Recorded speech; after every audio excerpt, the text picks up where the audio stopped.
বিসমিল্লাহির রহমানির রহিম। আবারও আমি চলে আসলাম আপনাদের মাঝে, আপনাদেরই কান্তা আপা। আসলে এই মুহূর্তে আমি যেখানে আছি এটা হচ্ছে আমি ছোট্ট একটি বাড়ি করতেছি। এখানে নিস্তালাটা আমি আল্লাহর যদি বাঁচিয়ে রাখে, সুস্থ রাখে, ভালো রাখে, তাহলে নিস্তালাটা একটু আমি মাদ্রাসা দিব, মহিলা মাদ্রাসা। অলরেডি আমার দুজন মহিলা শিক্ষকও রেডি হয়ে আছে। এখন হয়তো আল্লাহর যদি হুকুম থাকে বাড়িটা সম্পূর্ণ করতে পারলে আমি সবসময় আপনাদের কাছে বলছি যে আমাদের যে এই এক একটা ক্লায়েন্টের জন্য যে আমাদের এত খরচ, এত মানুষ, এত মানে পেরেশানি, এই জিনিসটা যদি নিজস্ব ভবন থাকে, এই যে ভাড়ার একটা চিন্তা, তারপরে এই মানুষগুলি রিজিকের একটা ব্যবস্থা করে দেওয়া, এই সব মিলে একটা পেরেশানির মধ্যেই থাকতে হয় সারাটা দিন, সারাক্ষণ। তো আমি সবার কাছে আমি দোয়া চাই, সবাই একটু দোয়া করবেন যাতে আমি কিন্তু কখনো কোনো আমি মৌলিক অধিকার, মৌলিক কোনো জিনিসই আমি বিশ্বাস করি যে শৌখিনতা কিন্তু কখনই করি না। শৌখিনতা বলতে যা বোঝায় আমি কখনই সেটা করি না, যেটা প্রয়োজন সেটাই করি। এবং আপনাদের কাছে যখন আমি বলি যে আমাদের মেম্বার ফিটা লাগবে, আমার অনেক কষ্ট লাগে যে আল্লাহ আপনি এমন একটা ক্ষমতা দেন, এমন একটা সুন্দর একটা পরিবেশ আপনি তৈরি করে দেন যাতে আমি মানুষের এই বিনামূল্যে সব কিছু আমি করে দিতে পারি। তো যাক, আমি সেজন্যই সবসময় ব্যবসা মুনাফিকিকারী পছন্দ করি না, নিজেও করি না। একটা ক্লায়েন্টের জন্য আমার যা খরচ লাগবে আমি তাই আপনাদের কাছে চাই।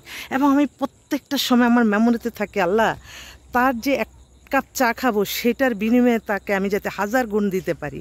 তো আমি আল্লাহর কাছে লজ্জিত, আমি শুকরিয়া জানাই আল্লাহর কাছে। আসলে এখানে ওই গুলশানে গেছিলাম, এক পাত্রী বাসায় ইনভাইট করছে, তো যাওয়ার পথে আমার যে জায়গাটা বাড়িটা করছি আজকে এতটা বছর ধরে, তাও কমপ্লিট হচ্ছে না, তো একটু দেখতেও আসলাম। তো আমি ভাবলাম যে আমার অনেক ইউটিউবের অনেক ভাই ও বোনরা আছে যারা কিনা হয়তো অপেক্ষায় আছে আজকে আপা কোনো নতুন সংবাদ দিবে কিনা। হ্যাঁ, আমি এক বোনের বাসা দাওয়াত দিয়ে নিল। মেয়ে হচ্ছে BSc and computer science engineer, কানাডায় সিটিজেন, এক ছেলে এক মেয়ে। মেয়ে এত অপূর্ব সুন্দরী, কিন্তু নামমাত্র একটা ডিভোর্স হয়ে গেছে। ওর বয়সটা আপনার 34-এর মতো। মেয়ে কানাডায় ওখানে বাড়ি টাড়ি করছে, খুব ভালো পজিশন। তো বলল যে আপা যদি কানাডায় থাকা কোনো অবিবাহিত হতে পারে, ডিভোর্সও হতে পারে, ভালো ছেলে দেন, বা দেশেরও যদি ভালো ছেলে পান, ডাক্তার, ইঞ্জিনিয়ার, MBA মাল্টিনেশনাল কোম্পানিতে আছে, তারা কানাডায় যেতে চায়, তাহলে অবশ্যই যোগাযোগ করাই দিবেন। তো আমি আমার মোবাইল নাম্বারটা বলে দিচ্ছি, 01971860261।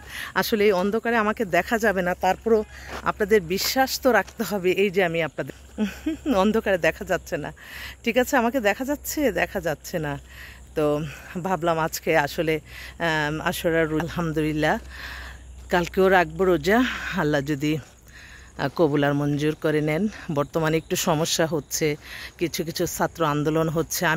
আমি মনে করি আসলে বাংলাদেশে এখন যে পরিস্থিতি, আলহামদুলিল্লাহ খুব উন্নয়ন হচ্ছে, এগিয়ে যাচ্ছে, কিন্তু আমার মনে হচ্ছে যে একটু বেকারত্ব সংখ্যাটা বেড়ে যাচ্ছে। ছাত্রছাত্রী অতিরিক্ত এই বয়সে ওরা, ছাত্রছাত্রীরা আসলে যখন কর্ম না থাকবে তখন দেখবেন মানুষ ভিন্ন চিন্তাভাবনা তাদের মেন্টালিতে আসবে। তো উন্নয়ন দেশ হয়েছে, কিন্তু কর্মসংস্থানের ব্যবস্থা করতে হবে।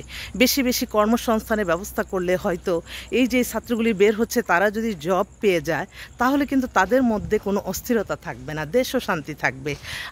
আমার এটা ব্যক্তিগত আর কি আমার মনে হলো। তো যাক, সবাই ভালো থাকবেন, দোয়া করবেন, সবাই সবার জন্য শত সুন্দরভাবে জীবন পরিচালনা করতে হবে। এবং প্রত্যেকটা সময় আপনার মনে রাখতে হবে আল্লাহর আদেশ নিষেধ মেনে চলতে হবে।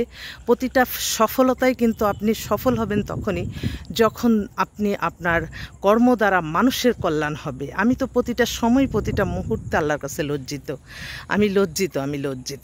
তো ঠিক আছে, আমার ভাই বোনরা যারা আছেন একটু যোগাযোগ করেন। আমি এখন এমন অবস্থার মধ্যে হয়ে গেছে, অসংখ্য পাত্রী চলে আসতেছে, উপযুক্ত পাত্রর অভাব। জানি না, তো এই বর্তমান এই পরিস্থিতিও কিন্তু এটাতেই ফেস হচ্ছে বেশিরভাগই বেকারত্ব, ছেলেরা অনেক শিক্ষিত কিন্তু কাজ নাই। তো এইটা কিন্তু দেশের জন্য খুব মানে খারাপ আমি মনে করি। কর্মসংস্থান ব্যবস্থা করে দিতে হবে, শুধু যে চাকরি তা না, মানুষকে ব্যবসা বাণিজ্যের সুযোগ সুবিধা দিতে হবে। আমি এই যে আমার ছেলেকে আমি ভাবছি যে একটা দোকান নিয়ে দেবো, কোথাও গেলে দোকানে অ্যাডভান্স চেয়ে বসে থাকে 10 লাখ, 20 লাখ, 50 লাখ। এই 1-2 লাখ টাকার মধ্যে আমরা যদি একটা মুদির দোকান দিয়েও কিন্তু একটা পরিবার চলে, সংসার চলে। কিন্তু ইদানিং এই জিনিসগুলি আমরা কিন্তু খুব সমস্যা ফেস করতেছি। এটাও কিন্তু সরকারের একটু নজর দেওয়া উচিত। বিভিন্ন এলাকায় হয়তো তাদের একটা দোকান দিয়ে তাদের পরিবার চলবে, তো ওই লোকটা যাতে তার মাসিক যা ইনকাম করবে সেটা থেকে তার ফ্যামিলি চলে, তারপরে ভাড়া দিবে। এই সিস্টেমে যদি কিন্তু হয়, তাহলে কিন্তু আমরা কিন্তু সবাই চাকরির পিছনে দৌড়াবো না, আমরা ব্যবসা বাণিজ্য করে একটা পরিবার চালানো যাবে। এটা জাস্ট আমার ব্যক্তিগত অভিমত। তো সবাই ভালো থাকবেন। আসসালামু আলাইকুম।